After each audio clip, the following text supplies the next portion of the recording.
الرحيم والصلاة والسلام على أشرف المرسلين سيدنا محمد عليه أفضل الصلاة والسلام. Ladies and gentlemen, I would like to take this opportunity to thank you all for coming to the Environmental Protection Society of Kuwait. And I would like to welcome Professor Farouk El-Baz from Boston University, the head and chairman of remote sensing Boston University, and Dr. Magali is a researcher, Magali Koch is a researcher at the remote sensing of Boston University, and Ahmed is a PhD student at Boston University, also at the remote sensing Center for Remote Sensing. We would like to welcome you all, and would like to thank Professor Farouk and his colleague for coming tonight and give us this talk about the application of remote sensing and the utilization of remote sensing in remote areas, and how do we apply this wide, fast technology in the desert environment. I would like to take the floor on your behalf to thank him very much for attending this lecture. Professor Farouk, you have the floor. بسم الله الرحمن الرحيم. إخواني العرب، إذا سمحتوا لي لابد أن أتكلم بالإنجليزية لأن فيه بيننا من لا يفقه اللغة العربية. ولم أكن أعلم هذا إلا في هذه اللحظة، فأرجو أن تسمحوا لي ذلك. Good evening, ladies and gentlemen. Welcome to tonight's lecture, which will to give you an indication of the use of remote sensing in studying desert landscapes. I will begin by an introduction to remote sensing, and my colleagues will go ahead and give the example of applications of remote sensing to the study of the Kuwait desert, particularly in reference to the impact on the environment due to the Gulf War. And I must begin with a brief description of remote sensing, since many of you do not know what remote sensing is. And it really is a methodology of studying. It is a methodology of studying a feature or a phenomenon without having to touch it, studying something from a distance. In the simplest form, if I go to a medical doctor and he checks my chest with an X-ray machine, he is using a methodology of remote sensing. The X-ray machine is the sensor. It emits X-rays towards my body. The X-rays go through the body, through the flesh and the bones differently, and the result is recorded on film. And the doctor looks at the film to explain what is there. The sensor is the X-ray machine, and the X-ray film is the result that's interpreted by the doctor. Taking this a little further, if you have an instrument on a balloon or an aircraft or a spacecraft that looks at the Earth and begins to give you indications of what the sensors on board the balloon or the aircraft or the spacecraft, whether it is using regular color film like the ones that you and I would use, or whether it is using a sensor that actually measures the reflectance of the solar rays as they hit the surface of the Earth and they reflect it back towards the spacecraft and the sensor in the spacecraft, or whether it is using a radar wave that is emitted towards the Earth and you measure the echo that's reflected back from the surface. All of these are the methodologies of remote sensing, and we're going to give you examples of all of these. One of the most significant sensors that is used a great deal in remote sensing studies is that provided by sensors that actually measure the surface reflectance and transfers that measurement to a number, and that number is transmitted from the spacecraft to a receiving station, and you reconstitute all of these numbers into an image, and that's why it is called digital imaging, because you really get it through numbers. For example, the sensors on board Landsat, that everybody knows about this, heard about that the satellite measures surface reflectance or the brightness of the surface materials in between 0 and 250 scales, and each type of surface material absorbs some of the solar radiation and reflects some of it back.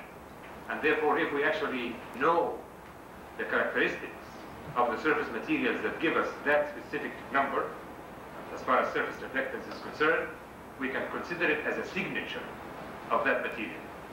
So if we have a rock that is made of granite, and another made of limestone, and another a patch of sand, and another patch of soil, each one would absorb some of that solar radiation and reflect some of it back. Some of the things that cover the surface of the Earth have very specific signatures. For instance, if you're looking at the Earth with an infrared sensor, water absorbs all of infrared radiation, so it doesn't reflect any of it back, so it will look black in infrared pictures. So you can use this by looking at coastal zones where the coast is very clearly delineated because the water absorbs all of the infrared radiation, will look black, and then the reflectance that you get from the materials near the coast will be very clear, and you delineate that very clearly. Some other bands would go through water, at least shallow water, and give you some indication of what is beneath the surface in areas that are covered by shallow water. And vegetation is highly reflective in infrared. So when you have an area that has a great deal of vegetation, then the vegetation, the chlorophyll and the leafy material in the plants will be very highly reflective in the infrared, and therefore if you're using infrared sensors and you get a very high reflection, you'll know that this is vegetation. And actually, the healthier the vegetation, the stronger the signature, so you can actually measure the health of the plant by how strong is the reflection infrared. So we utilize these things in trying to figure out what the surface materials might be. So what I would like to do at the beginning is to show you very briefly how this instruments on a satellite called Landsat work. I will show you some examples of the radar images, and of particularly in desert areas. And the radar has the capability, which none of us knew, to penetrate dry sand and give us a reflection or an image or a photograph of the topography that is buried by the sand, and will give you a feeling also how we use the structure of the rock to figure out where accumulations of groundwater might be, particularly within fracture zones, when you have rock that has been fractured or broken up into pieces, and the areas between the pieces of rock would be porous to allow water to go through, and therefore water can accumulate in these fractured rocks, and how we use this in satellite imaging. And most importantly, how do you monitor change? Because if you take a photograph of an area and you take another photograph of exactly the same area, you can figure out the change with time. And that becomes very important in monitoring the condition of an environment anywhere. So I would begin with the slides to give you a very quick look at the characteristics of satellite images. And this slide is the one. Yeah, this up front is the one that you can read. Up here, up front. Very good. So you can see this the electromagnetic spectrum with all of I would like to point, for instance, for you to the fact that this is the visible light within the electromagnetic spectrum, and this is what we can see if we have photographs that are taking visible light, whether we have black and white or color film. All of it falls into that section within the electromagnetic spectrum. We have here the infrared radiation and the microwave here with the radar. So we can see that there is a whole range of imaging that we can be utilized when you have the sensor, and you can have a sensor that would look only at a given part of that electromagnetic spectrum, particularly if you know the signature of materials that you're looking after. Here, for instance, is the view of how Landsat functions. It is very near polar, and therefore the orbit of it goes very close to the polar region, and then as the satellite goes along one of these tracks, it can take images of this area and then this, and this is in a sequence. And the images that are transmitted back, as I said, are in several bands. For instance, the Landsat thematic mapper has 7 bands, and each band looks through a window of this electromagnetic spectrum and gives us data that specifically relates to that window. And that allows us to look at different things. For instance, you have here dry soil, vegetation, water that is clear, and water that's turbid. And you can identify these different materials by looking at the different bands in the based on the characteristics of these materials in the relationship of how much of the radiation that comes from the sun does the material absorb and how much of it does it reflect. So with this brief introduction, then we can begin to look at some of the interesting things that happen with first with the radar. All of you know about the circular irrigation farms in the desert like that. We have them everywhere in the Saudi Arabian Qasim area and the Kuwait and less of that, but there is in the United Arab Emirates and in Libya and so on. And this example is actually in Libya, which is the Kufra Oasis. The Kufra Oasis is this dark spot that is right here. That's the old oasis. And all of this goat-like pattern is made of circular irrigation farms. Each one is nearly a mile across. And the pattern in here is following a certain route that we never really understood why, but this is where the exploration for water found wells in here that provided a great deal of water, because the wells that were drilled in other parts in here did not find any water. We actually did not know the reason for this at all until the radar images coming from the spaceport imaging radar, the number 3, which was flown in both April and October of 1994, showed us the reason for this. Now again, this is the old Kufra Oasis, and this is the new agriculture based on the circular irrigation farms, and this is the view from the radar. Again, the old village is right here, and all of this is the agriculture and circular irrigation farms. And you can see that there is a dark line here coming this way, and that dark line turned out to be the course of a river right here, and that's why, and the river makes a bend right here. That's why any wells in here did not provide any water, but the wells within the course of the river provided a great deal of water. And actually, you see the reason for the old oasis being right here is the fact that there was another river, smaller yet, but it is going right through the old oasis.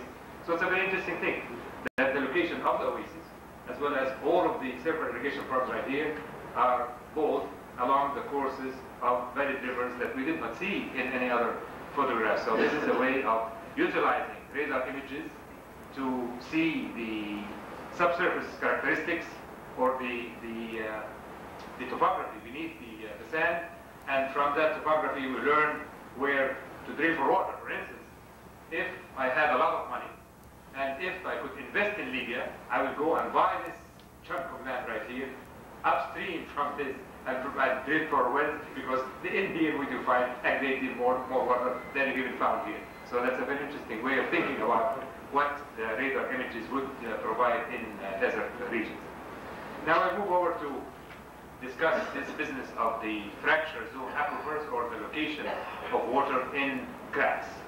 And very simply, groundwater comes from, first, it rains, and the water is collected, calling it here in funnel, collection basins, drainage basins, and then it is moved within these collection basins in what we call these pipelines, but they're not really pipelines, they're natural porosities in the rock, or imposed porosity in the rock by the fracture, until it finds a place to be stored in it, and this we're calling here a sponge, until it finds an exit from the sponge. And that exit can be on land, as in springs, or on water, as in submarine springs, or it can just say, if it does not find an exit, it remains where it is. So now, thinking about all of this, then we figure out, okay, where are these fractured rocks? When we look at any part of the terrain, we see the mountain ranges. The mountains are the ones that hold the clouds, and it rains, and the water is collected on the ground. Some of it would flow onto the surface and reach the sea, and some of it would go underneath into the rock, and then be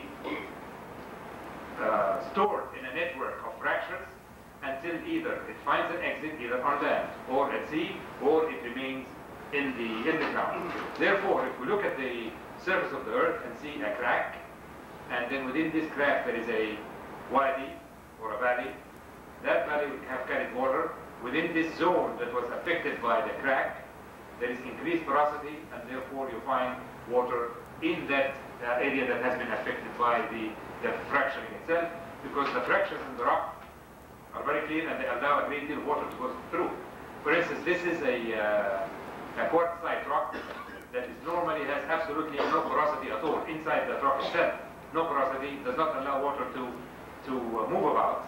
But within this rock, because it is fractured, you see all of these cracks that would allow water to go through, and it becomes then a collection basin for water. And we use this principle in the search for groundwater in what we call the fractured zone aquifers. Now we move into the monitoring change, and this was the case in Somalia and Ethiopia, between the border between Somalia and Ethiopia, and this in 1983, when there was a great deal of war and hassle in Ethiopia. This is the border right here. This the river right here is between Ethiopia on the south and Somalia on the north, and because of what the problems that were happening, political problems here in Ethiopia, people that came from that little town or that little village, in addition to other places, moved over to Somalia, and they built a much larger village right here, and they began agriculture here to live off of the land where there was none. So you can see that even the migration of people can have an effect on the surface. This is a view of part of the Lake Nasser behind the Aswan Dam, where during periods of great deal of rainfall, the lake fills to that level right here, and during years of drought, and that happens to coincide with the 7-year cycle that is mentioned in the Bible and in the Quran, where you have seven years of plenty and then followed by 7 years of drought, and the water recedes, and you can continue to monitor these kinds of changes by satellite images like that. Here is some way of monitoring change due to agriculture. This is Wadi al-Arish in northeastern Sinai. This is the old town of Arish, and that's the wadi is right here, and that's the airport. And the old area of Arish is all enclosed in that segment right here.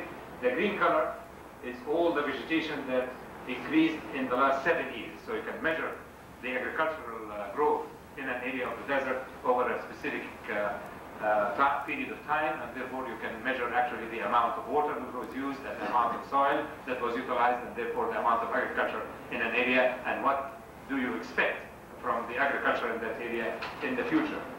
Another example here is north of Asyut in Egypt, that is due to flash floods. The blue line right here is the Nile channel itself. The dark area that surrounds the Nile right here is agriculture within the Nile Valley from east to west. And all of that color is the result of flash floods. Here is a wadi where the water came in, and new deposits were deposited on this land, covering some of the agriculture and so on because of the flash floods. You can see all of these dots right here, and there are smaller dots right here. And right here is the village of Dronka, that's north of Asyut, where the flash floods broke off a little bridge, and the little bridge hit a tank that was a storage tank for oil, and a spark occurred, and the oil tank itself exploded, and some of the oil floated, and actually you see the smoke plume from the fire right here, so you can measure the exact direction of the wind at the time and so on. So you measure what happens to the agriculture due to the flood, and any other indications, for instance, as how much of that smoke is going in what direction and so on. These kinds of images help a great deal in figuring out this. The way you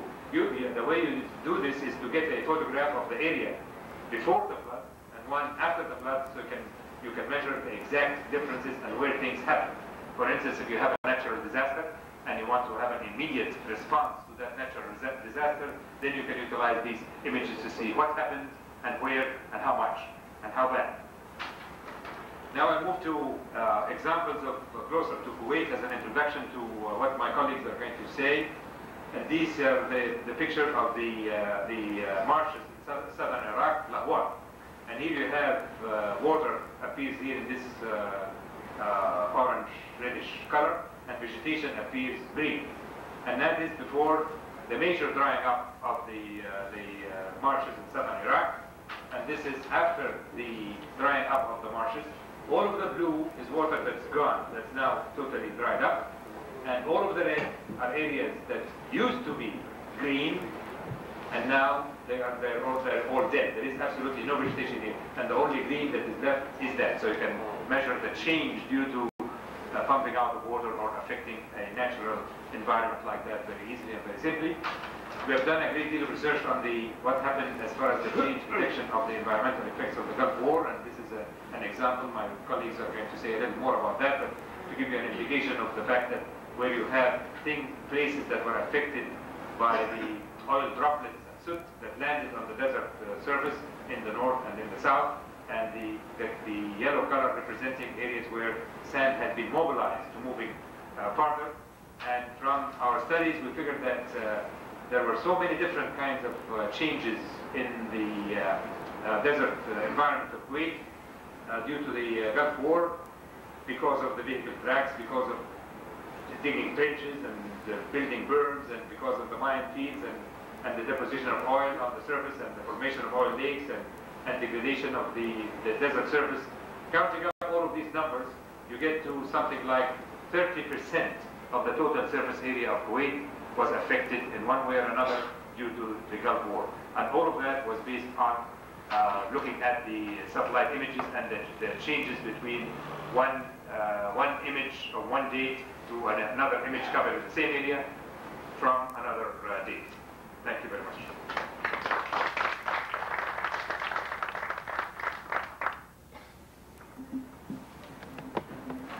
Thank you, Dr. Farouk El-Baz. That was very consistent lecture, and I will leave the floor with Dr. Magali. And Magali has been working on 2 projects so far on Kuwait, one going back to the oil, one back to the Iraqi invasion in Kuwait, and the other project now she's working on the atlas of Kuwait from satellite images. So Dr. Magali has the floor. Thank you. I would like to give you one example of image processing technique that we used to detect the changes that happened in Kuwait due to the war. And I'd like to give you some examples of what type of changes we were detecting and how we proceeded.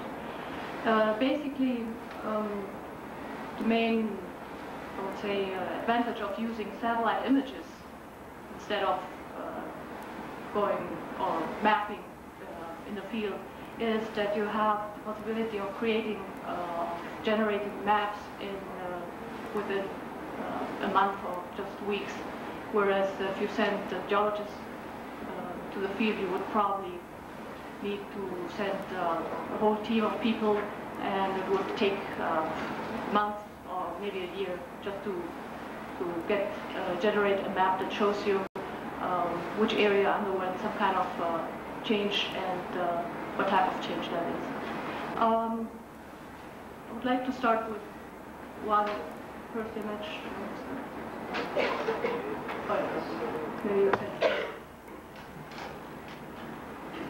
This is a satellite, mosaic satellite image. There are 4 Societm scenes that were put together. If you look at the central part of the image, maybe you can see a straight line. This straight line is where 2 adjacent scenes were joined. Basically, this is an image that shows you the situation before the war. It was taken in '89, and it shows that the surface is pretty much homogeneous with yellowish colors. Some blue color indicates that these are subcamps or wetlands, and the green color, you can see an area next to Kuwait City that is green. Those represent vegetation.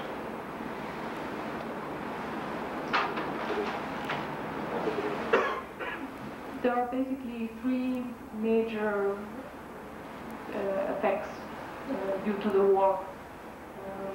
One is the explosion of the oil wells, and as a consequence, the formation of oil lakes.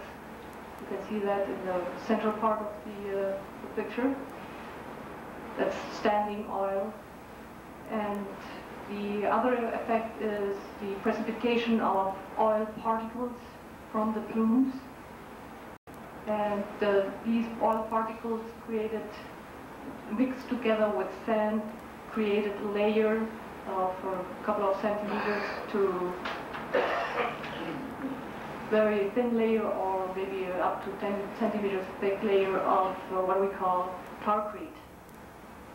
The effect of this tarcrete is that it changes the soil structure and soil properties, for example, infiltration. It also hardens the surface, and compactation takes place, and this has consequences like an increasement of runoff, surface water, and this causes more erosion, etc.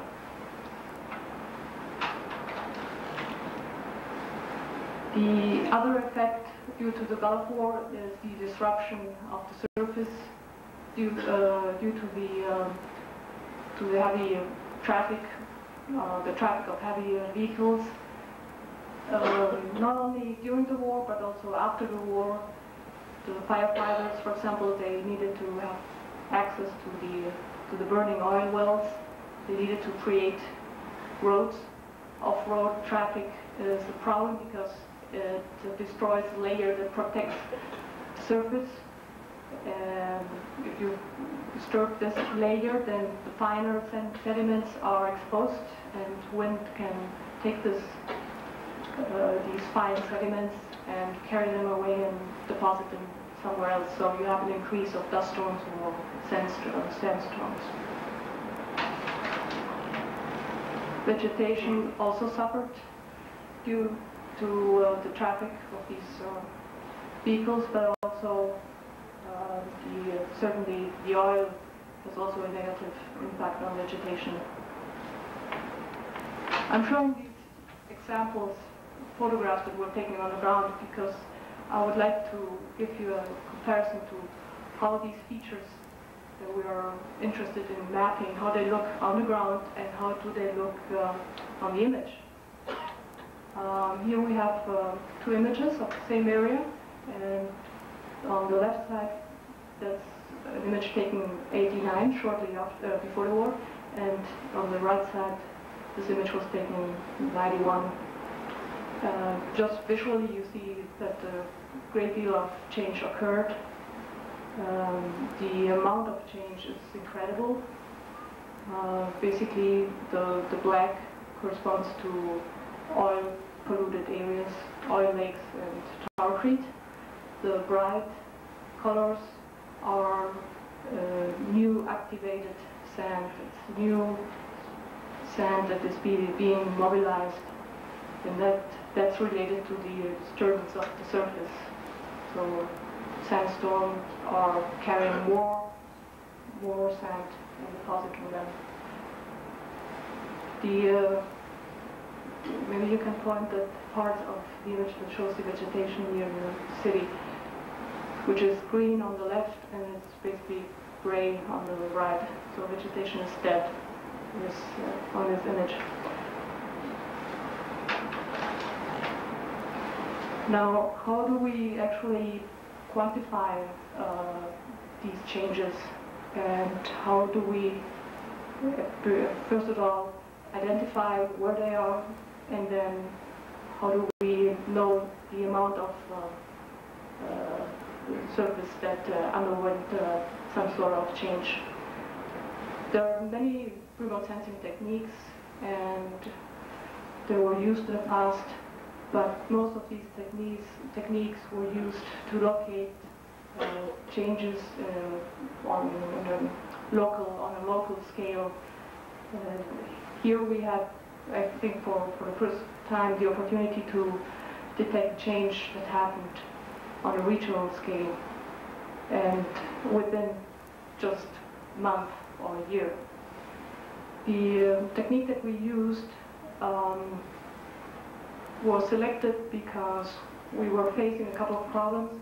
One is that the images shortly after the war and after the oil well fires were extinguished, The images in 91, they were very strongly affected by atmospheric effects due to the increased dust storms and also the oil droplets that were in suspension in the air.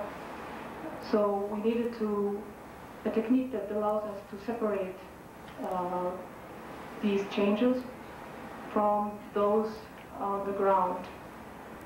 There's one technique called regression analysis, and it is based on the fact that change or an image at time 1 and an image at time 2 are related to each other in a linear way. So what you do is you try to identify areas that didn't change much. For example, in this case, the ocean, the sea. And if these areas changed, then it's probably due to the atmospheric effects, or maybe along the coastline, the tidal or seasonal changes.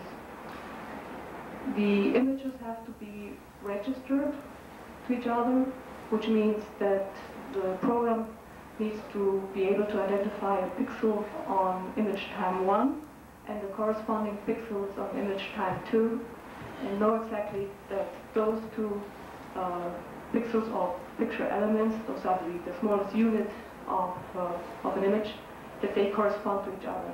Now each pixel is a representation of the amount of reflected electromagnetic radiation. So after doing the registration, superimposing both images, you look on, you basically plot the digital values or the amount of reflectance from one time against the other one, and you get a line that basically shows the relationship, and this is a linear, a straight line. Now, the next step is to basically predict an image or simulate the situation after the war by excluding the war-related damage. You basically, using this relation, you can create or simulate an image that shows you how the situation would have been if no war would have occurred. In this image, we did that, and we subtracted that from the actual post-war image. It shows you that areas that change are either black or dark or light. The gray, the mid-gray values, especially along the sea or in the sea, and are areas that basically stayed same.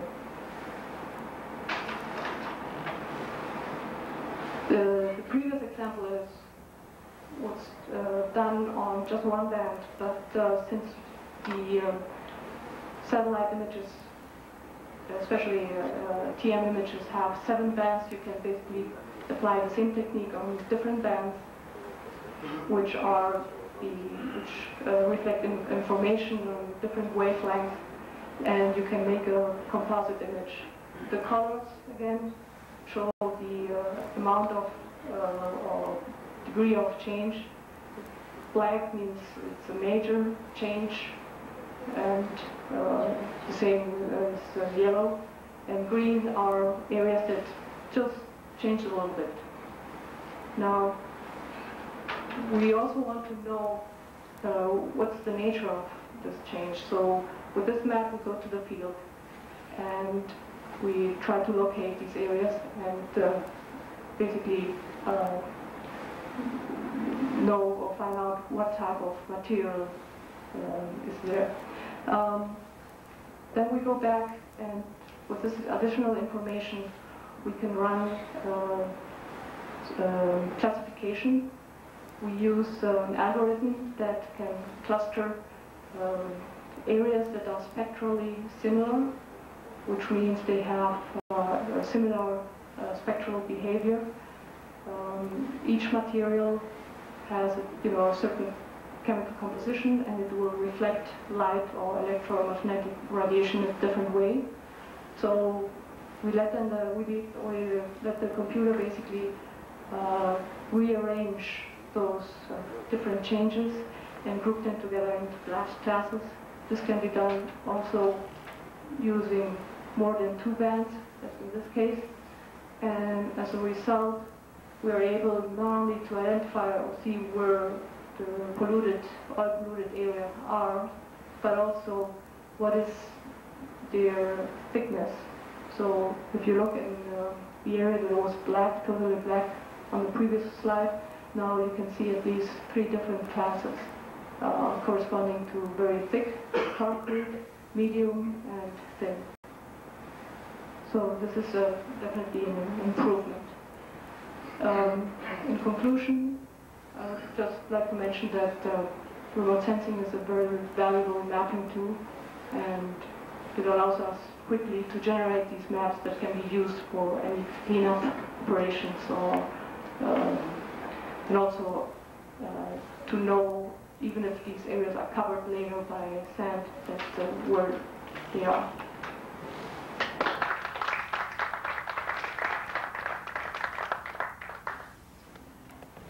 Thank you, Magali.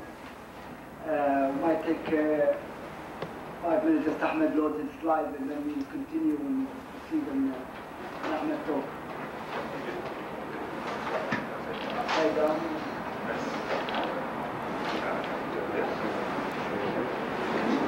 We can proceed and ask any questions. Okay, why don't we just open the floor for questions until Ahmed loads his slides. If there's any questions for Professor Farouk or Dr. Magali, please. You can come and use the microphone if you want. Right. We started speaking about the SCR or the radar. Can the radar penetrate the soil and could be used to detect mines, particularly the metallic ones? This is question number 1.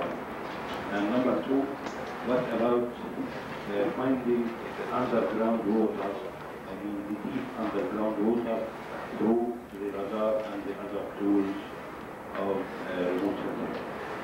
Thank you very much.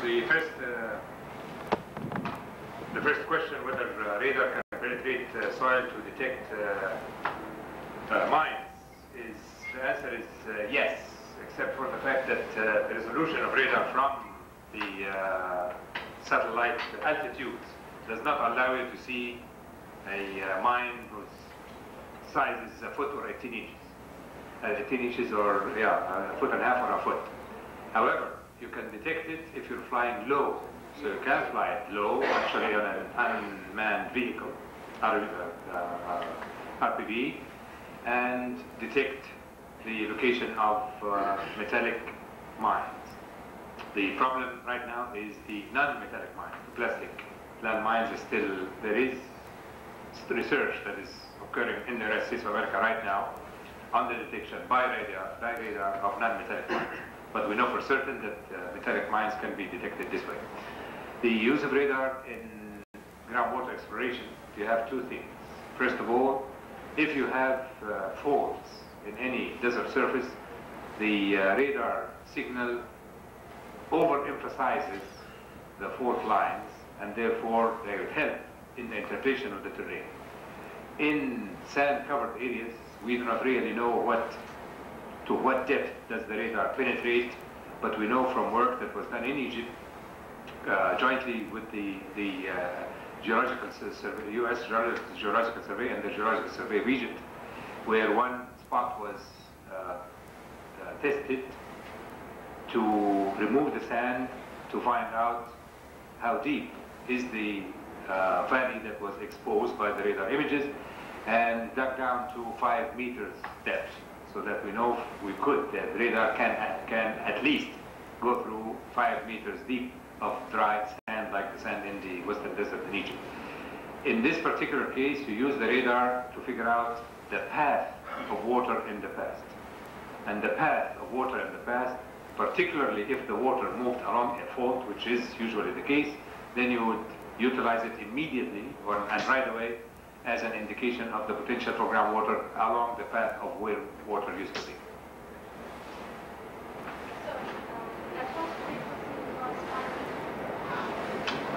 This was the very first one. Survey was how? What was the frequency of survey? Do you remember, Pat? What was the question? The frequency, the radar wavelength of Sir 1, Sir A, not Sir C. I think they were El-Baz. The ones that penetrated to most of the sand was very dry, dielectric constant. I think they were El-Baz. What was the wavelength? Remember? Around 26 and a half Yeah, centimeters. 24. I remember 24, but it's actually 26 or 26 and a half. Yeah. Centimeters.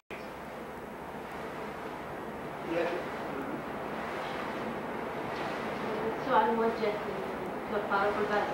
سمعنا قبل فترة أن الدكتور فاروق قال عن نهر تحت الأرض يربط بين السعودية والكويت. فماذا جرى لهذا البحث؟ هل عفى عليه الجبل ولا لا؟ لا. أرجو ترجمة السؤال. بالعربي ولا بالإنجليزي عايز أنت ترجمه؟ بالإنجليزي. The question is, we have heard not too long ago about the fact that you said, directed to me, about a river that connected Saudi Arabia and Kuwait. So what has come of this statement, and whether it has been forgotten, or what's the state of the affairs related to it? The situation is as follows. There are two major wadis in the middle part of the Arabian Peninsula. In the west, it is called Wadi al-Rimma. It has branches from the Hijaz Mountains, the northern Hijaz, between Medina and Hal, all the drainage lines. And Wadi al-Rimma goes eastward, and it is hidden today. It is a dry wadi. It doesn't have water now, so it's not a river, but it is the course of a former river.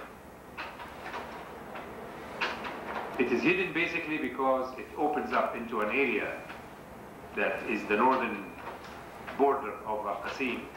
You see in the area where there is quite a bit of agriculture there, from the groundwater that used to come with this river. Because of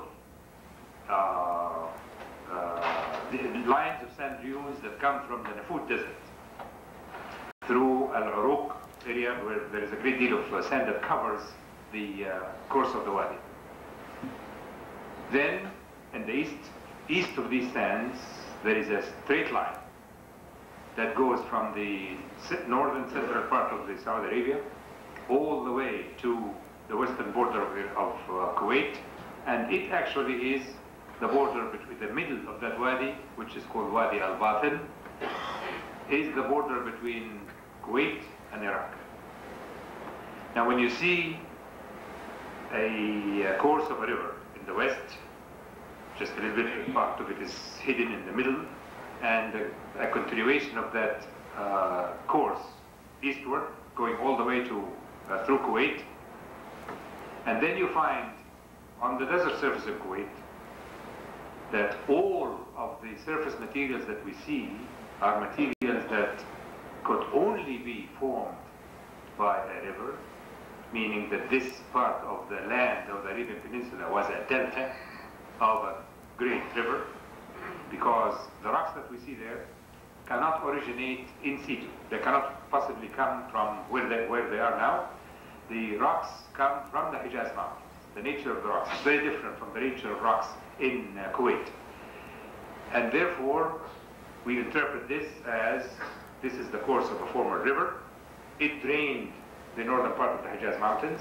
It moved, as the water moved through Wadi al-Rimma in the west and continued on to the northeast, from Wadi al-Rimma to the east, and then to the northeast through Wadi al-Batin and all the way to Kuwait to deposit the material that we now know is the delta of the river.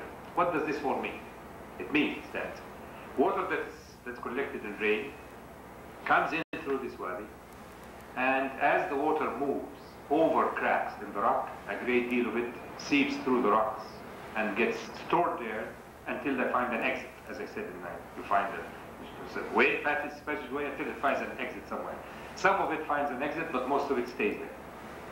We have found water in the western desert of Egypt that is 500,000 years old. So it's been there for half a million years. So it can stay where it is. Now the water that is being utilized for El-Baz, a great deal of it comes from that source. However, in addition to what was left in the location, a great deal of it goes to the northeast. And this means that within the boundaries of this course of the ancient river, there could be a great deal of water stored within the fault zone itself.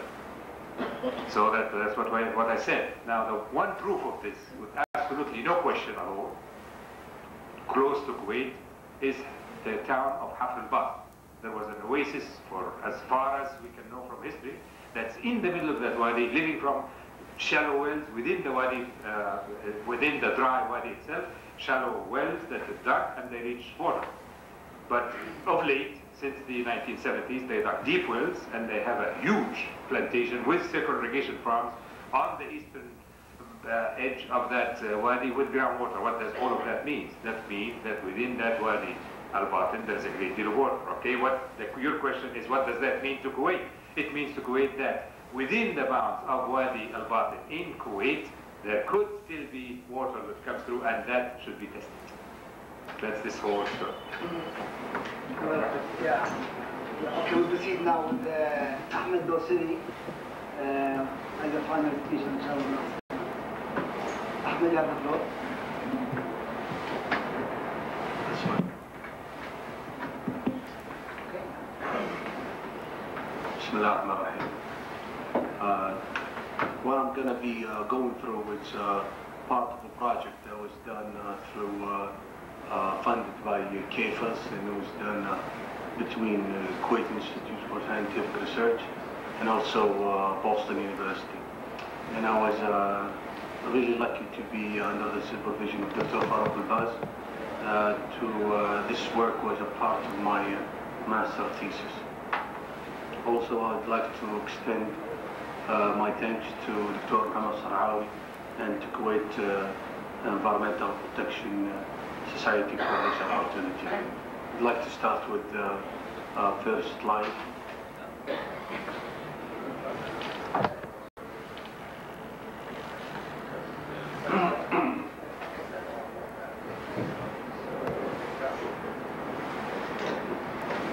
Okay, this is the slide that the Landsat, as Dr. Farouk have mentioned, it uses one image covers most of Kuwait, and this is the blue area is the boundaries of the image, and here how it looks on the real world, and you see Kuwait is covered, and also the upper part of the region and lower beyond the Kuwait territories into Saudi Arabia. And this is give you also in Landsat MSS mosaic images show you how Kuwait is a part of the system. A lot of people would find a lot of interesting things for sand movement, meteorology, and you see the areas where the sand moves, and as you mentioned, maybe I would like to return for Dr. Farouk for the river that somebody mentioned. It's very clear in this image you see the river going through, and especially the dunes that covers the area where the pass of the river. But I would like to give the floor to Dr. Farouk to explain more. Let me go on. This is the Landsat satellite have been developed for more capabilities. You know, it is covering Kuwait in 4 images. As you see, the first is covering the northern westerly part of Kuwait. Second is covering the lower westerly part of Kuwait, and thirdly the upper north part of Kuwait, and fourthly the lower right, the southeastern part of Kuwait. Now I have selected one image, the fourth one, for my analysis as a phototype of the other 3 images, and I have selected Kuwait, and this is Kuwait in 1991, and you can see damages happened, and we see the tarcrete, and also the sand movement by bright reflectance, because the mobile sand reflects more light. And we see the Gulf and Kuwait City, Farouk Island, Fahil, where I belong. You see 3 main oil fields, and also Wafra farms in the park. Now, this is Landsat TM, uses 7 bands. This is a false color, as you see in the bottom of the, it's Landsat band 4, 3, and 2. And we're just trying to show you what it looks like as false color. In here is what's so-called up in the upper corner, unsupervised classification. This is a technique used usually to cluster, that uses clustering algorithms to gather spectrally similar features together. Now, there's about 12 classes here. We'll be taking you to the field and show how we're trying to investigate each color, which means each spectral class or each level that you might want to call it. We see many colors around here. We actually don't know what these colors are. Maybe we know offhand the tarcrete, but the tarcrete you see at the edges of it, there's many colors which share the same color in different areas. We want to investigate the difference in between. Do they do the same color like the orange or the red means the same thing in Kuwait City, or the orange by the border with Saudi Arabia? Is the orange the same thing carrying, is it soot or something else? So Kuwait City, as you see in color, the red color, the soot is taking brown color, the edges of it is taking blue color, but inside you will see dark blue, which means the oil lake. I'm taking you to see some of it down there. We see the sand movement, the light green, but you see at the edges sometimes there's some kind of stability into the surface, with some vegetation, or we were able to distinguish the degree of sand mobility within this image. Now, this is one of our sources of our information. This was done by Dr. Fikri Khalaf. Actually, he was with us on the field, but this is one of the maps that we used, done by Kisa, which has on-hand information before we went to the field. This is one of our colleagues that worked with us. His name is Solan Rihar. This is a Sabkha area where we're trying to have the spectral measurement. As you see, there's a GPS down at the floor, and GPS was used, plus radiometer, and Solan is holding in his hand the Lambertian panel and SE590 radiometer on the big box. Here is Dr. Fikri Khalaf, and there's some surfaces south of Burgan oil field. We're trying to get the reflectance of the tarcrete. And this is the SE590 radiometer. It works basically like how the satellite pass by and measure the reflectance of different surface, but the difference is this is about one meter of the ground surface, and the satellite is about 700 kilometers in space. We had a hard time a little bit with the GPS with time to function. Actually, GPS stands for Global Positioning System. It gets its measurement by about, if I'm not mistaken, from 26 orbiting satellite to measure your coordinates on the ground. We use this later to select our pixels that we were interested in to have as a test site for our study. Here's also our colleague Soren is trying to find out how thick was the layer, because You see many patches around sand drifts from the sun and also from the sand on the north. And it's making sand drifts against any dead vegetation, and it's covering the real surface, which is now is the tar creek. Some, as you see, some vegetation, there's regrowth of vegetation, but as you see right here.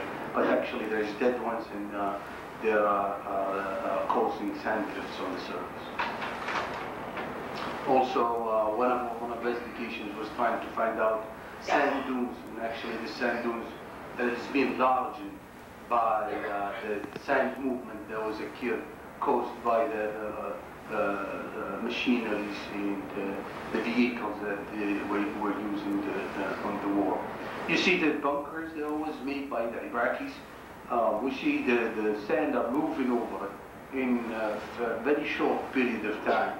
And you see on the right-hand side there's evidence of erosion, wind erosion.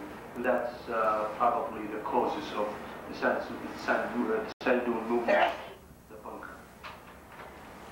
Also, we were investigating the sand that were really moving, blocking roads, getting into areas, economic areas. In this case, it was electrical gathering center.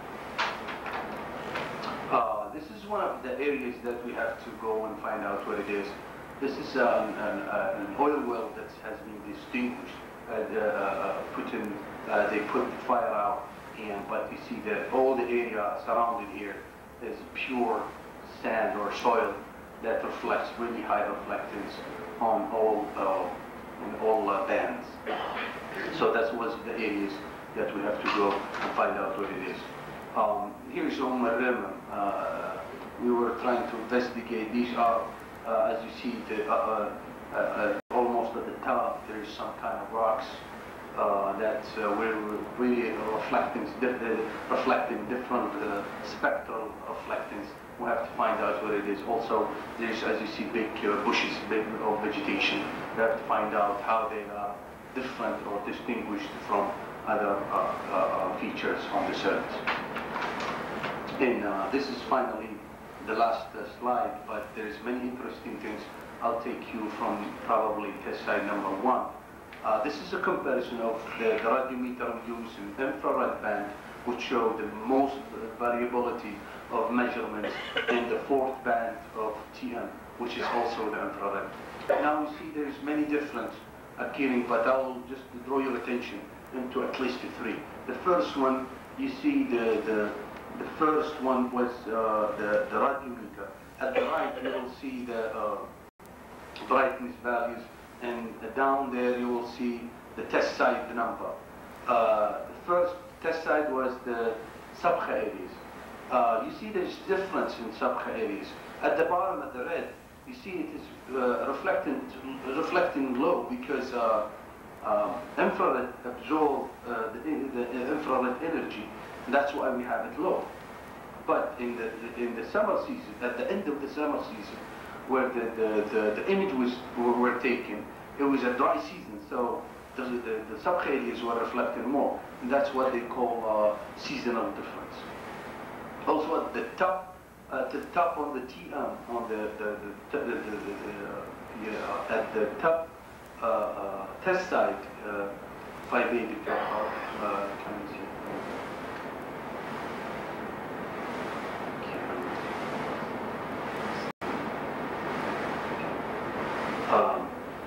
Right here, you will see the green area we were seeing at the image. This is the sand mobilized surface of movement, sand movement. Also, we see here at the bottom, also from the TM and the radiometer, we find out this is the oil lakes. All around, when we go through, we find fluctuated, we see the reflectance are different from place to place and the different causes. But finally, we have used this data to reclassify the image we had, and that data was used later on to characterize or to identify or label the surfaces that were done by Dr. Farouk and Dr. Makan. By this, I'd like to thank you again for listening.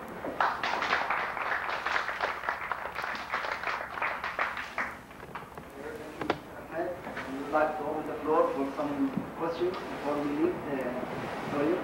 Samir? I would like actually to thank our three speakers, Dr. El-Baz, who and Mr. Al-Dosari for very interesting and productive talks last week. Secondly, I would like to know more about the concrete layer. What you mentioned in your talks. You have shown us a picture of the oil eggs and this layer. Do you have at the moment techniques which can separate the concrete as a layer and identify it? Do you have such techniques at the moment? My second question, do you think that all soils contaminated with oil eggs are covered with this layer? I remember reading an article for Dr.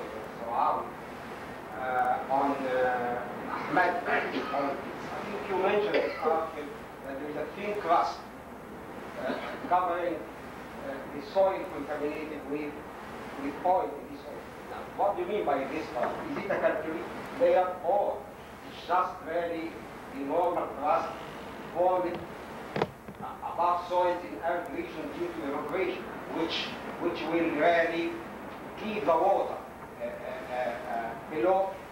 First question to the last one to the panel. Do you think, honestly, that this layer could reduce the downward penetration of the oil? Thank you very much. I will just begin by answering a little bit and give the rest to Dr. Koch. It is not concrete. It is tarcrete. I am the one that coined. I'm responsible for that term because it is oil droplets and soot from the well fires. Where you have the plumes of the well fires went out this way, went out with the wind, but it did not. These plumes did not go very high in the atmosphere, because their particles are large and heavy, so they went less than 5,000 feet high. And just away from the fires, and then they descended back to the earth. So we had droplets of oil and soot particles that landed on the surface where you had sand and gravel. And the oil mixed with the sand and gravel and dried up and hardened into a rock. The reason for the tarcrete is that it is like concrete, but made with tar. So it is oil droplets and soot that mixed with sand and gravel that hardened into a layer of rock. Yes, it would have no porosity because the oil actually fills the porosity between the sand grains. Yes, water would run off from rainfall, would run off from these items, and they will let Magali tell you about the separation between the tarcrete and the oil lakes as far as the surface effectiveness is concerned. So there are techniques and there are also satellite images that are able to separate those different types of pollution. It all depends how many wavelengths are measured by the satellite. Because, as I've mentioned before, each material has a unique spectral behavior, or the way it reflects light or visible light or infrared or any electromagnetic radiation. And if the sensor can sense certain ranges within the spectrum and read or identify what the reflection, the properties, by combining all these different bands, we can actually identify a specific material and separate it from the other. There are a couple of problems. One is the number of bands that the satellite images actually has. Lancet has 7, whereas MSS has only 4.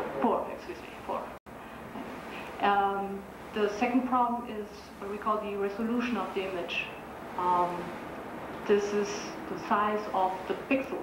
Pixel, the picture element, is basically gives you a measurement of a certain area on the ground.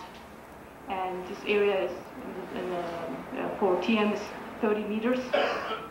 Now, if the feature you are interested in measuring is smaller, or maybe a little bit bigger than 30 meters, or then probably you won't be able to really get enough pixels to cover that specific feature, and you get maybe mixed information in one pixel, because it's actually showing you the spectral behavior of different materials. Now, we had this problem with the oil lakes. Some of them were so small that the TM image was not able to differentiate between the standing oil, pure oil, and the heavily covered sand, heavily oil-covered sand. In this case, we used spot images which have a resolution of 10 meters. So it gives you basically of the entire area a much better image. And that was used for mapping the oil lakes. So you have to use different types of it. We've got two more questions, please. Mr. Jason. Farouk, I noticed most of your pictures, but there is what appears to be an artificial line running roughly east-west from Ras Al across the southern tip of the Bulgarian oil field heading west towards Opera. It looks artificial. Can you comment on that? There is no artificiality in this at all. It is it's a branch of the former Al-Wadi, or the Al-Baz river, that took off the branch much farther south than Salmiya, and headed straight to Jal Zor. And I think that Jal Zor may have been the Salbuk, or the gravel that is on top of Jal Zor, may have formed through this branch. Well, I agree with you about south of Kuwait. Jal Zor, I mean. Okay, Jal Zor. أتكلم عن راس الزور. Yeah. This is the border line there between Saudi Arabia and Kuwait. The fence, the berm between Saudi Arabia and Kuwait. The one that goes east-west, right? Yes. Yes. But maybe it's the berms at the border of Saudi Arabia and Kuwait. Maybe just one slide showing that. This is from Magali's picture of the first one. Magali, yeah. Magali's the picture of the first one. Yours showed a lot. What's Berlin? Berlin? Yeah. It must be this is the way it is.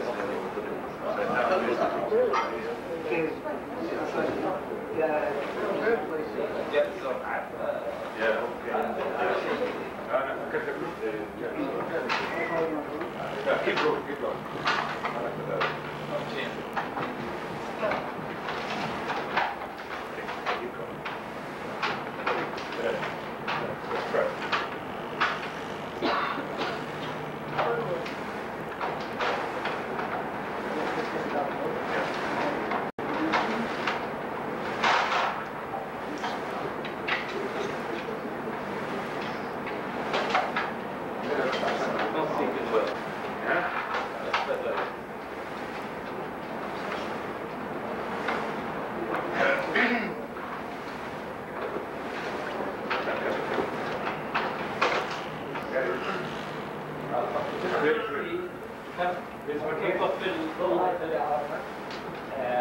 It's not clear here. You see it with the oil pollution. Yes, here, right here. No, north of that. شوية شوف. Yes. يجي موضوع تقريبا هنا. ماشي هالشكل بس ارجع للسلايد اللي فيها الاول pollution ما ترجع. Yeah, that's it. There is no other. This is that one. And there is another verb here. There is another line of verb. Yeah, it looks artificial. It is artificial. It is another. The verbs, there is double verbs. The one at the border is the. What do you mean by verb? More border. Verb, a sand wall.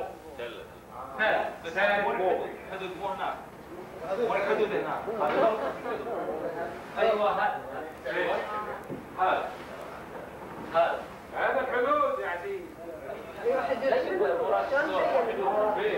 تنزل الحدود. يبقى هذا البايب لاين. البايب لاين بتاع الطريق. Any of these lines, the way you know it is that if you have a border line or a fence line,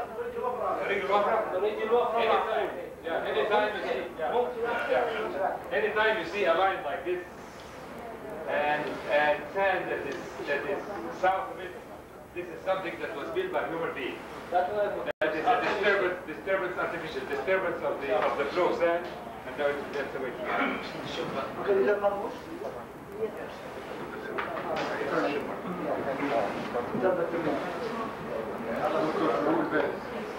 How we can use light images to know the historical change of the coastline and what would be the accuracy for that?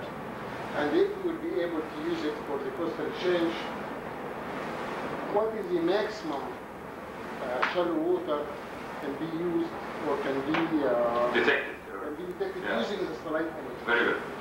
The first part of the question is whether satellite images can show coastal changes, and the answer is absolutely a resounding yes. That has been done in many parts of the world because the coastline leaves an indelible geological mark on the terrain, and therefore you can figure out the coastlines. And as far as the depth penetration down to 40 feet is very easily done by one of the bands of Landsat. Some people have actually seen things down to 40 meters beneath the surface under certain conditions, but 40 feet is definitely doable with the Landsat images. The accuracy depends on the resolution, so that if you use band or Landsat 7, you cannot resolve anything that is smaller than 30 meters. So the accuracy will still depend on the resolution. So, thank you, Mr. Chairman. Really, though the lecture of Professor El-Baz was in English, I enjoyed it really, and he has a good language, but it was better for me to hear it in Arabic, as he speaks good Arabic language, the highest classic one, really. He's a good specialist. However, I enjoyed it, and I appreciate this man's lecture, and particularly starting explaining something for the layman as me in remote sensing to understand what we want. I have only two comments. With Dr. Magali, she mentioned that these activities causing the open vehicles and something like that and all this maneuver will cause the increase of the number of the occurrence of the dust and sandstorm. I beg to differ. It is not the increase in the number, but it is the increase in the load of every dust or sandstorm. It is not the number at all. I discussed this numerous times when I was here in Kuwait in 1991 in August, and I observed that it may be the load of the dust storm or the sandstorm which would be heavy, but not the number of the storm. This should be correct. Second, you mentioned that this, which current term, which I like, this dark green, it occurs only, I think, in particular sites, not every site in Kuwait, which is it. When I was here, I observed that along the road to Wakra, when we have from Ahmed good amount of oil rain, I accept this definition that we have this dark green, and it is a mixture of soot with big particles and also cemented with the oil droplets, so it forms a cementing or a pavement which is impervious to water. This is okay. But as regards in the areas which you do not receive, which you haven't received at all, the rain or the oil rain, but receive only soot, this has nothing to do with this, and it is pervious. And I observed that during the season after the war, after the liberation directly, there was some rain and some ceilings which appeared at the time, and this means that it is pervious and could be cracked so simply. So this dark green occurs only in particular sites where we have oil rain in addition to this. Thank you. Both comments are accepted. with thanks. And the tartweek occurs only in the middle zone of these black areas, which were immediately under the, in the lead of the, yes, sir. Okay, the last question I got here, our friend Well, from the USGS. Sure. Well, I'll have to make a comment. Sorry for making him talk in English. Since he spoke in English and not in Arabic, I'll talk in English and not in Spanish. We are the grandfather of the Spanish people. Right. I'm with the U.S. Geological Survey in Flagstaff, Arizona, and I'm here for two reasons. One, to present a paper at the conference on some of the aeolian mapping and change detection that we've been doing with Andy Kawartang at Kisser. But another thing is to try to get some projects going. Since this is an environmental protection group, something that would be of interest to you is that I have done some work with our marine geology people in the ocean, mapping the seafloor, using side-scan sonar, very much like a radar system. And it was me and my group that developed the capabilities to make digital mosaics of the seafloor and do mapping of it. And we're hoping to propose to Kuwait to basically come and do seafloor mapping of the Gulf so that we can see the seafloor like a radar image. Also to do what they call seismic profiling, which gives you sediment thickness, so that every few years we can do sediment thickness analysis, do change detection, and see how the sediment's accumulating. Now, we have been using side-scan sonar in the marine environment for environmental things in the San Francisco Bay Area. About 30 miles away, they dumped about 50,000 gallons of barrel containing low-level radioactive waste in the 50s and 60s. So now we're concerned what's happening to those barrels, because they've been there long enough that they're rusting, they're breaking apart, the fish are eating around them, the fishermen catch it and go sell them, okay? So we are using side-scan sonar for actually detecting, again, from an environmental point of view, where those barrels are. We've developed techniques that we call spatial variability analysis that will automatically do clustering classification like he did for sand, only we're detecting barrels. And then they're going down in a two-man submarine and looking to see where those clusters are at so that NOAA can go and put fish traps in there to catch the fish. So anyway, hopefully if things are successful in the near future, maybe we'll be doing some side-scan sonar for the Northern Gulf so that we can actually see the seafloor, not only for the coastline, but the whole seafloor. We're also applying Landsat data to do coral reef mapping in Indonesia and coastal change detection along the wetlands in Indonesia and also San Francisco Bay. Anyway, I just wanted to add that to it to know it's nice to be invited here. Thank you for allowing me to speak English so I can understand. Thank you very much for this here. Dr. Pat Chappers have 25 years of experience. He's working for U.S. Geological Survey. So he have about at least 25 years of experience in using remote sensing. I started when I was young. You don't look like old. Oh, yeah. Well, I would like to take this opportunity to thank you again. I would like to thank our students in the Geology Department under the supervision of Dr. Samir, Dr. Omar Shahid, Dr. Riyal, people from Kisr, Hamid Shaib, and Dr. Ahmad Rashid. I would like to thank you all, Professor Nasser Hassan, and of course, yes, all the thanks come to our speakers, Dr. Magali and Ahmed and Mr. Farouk El-Baz, for giving us this opportunity to come and talk in the environmental society. And I'd like to invite you for a cup of tea before you leave. Thank you very much.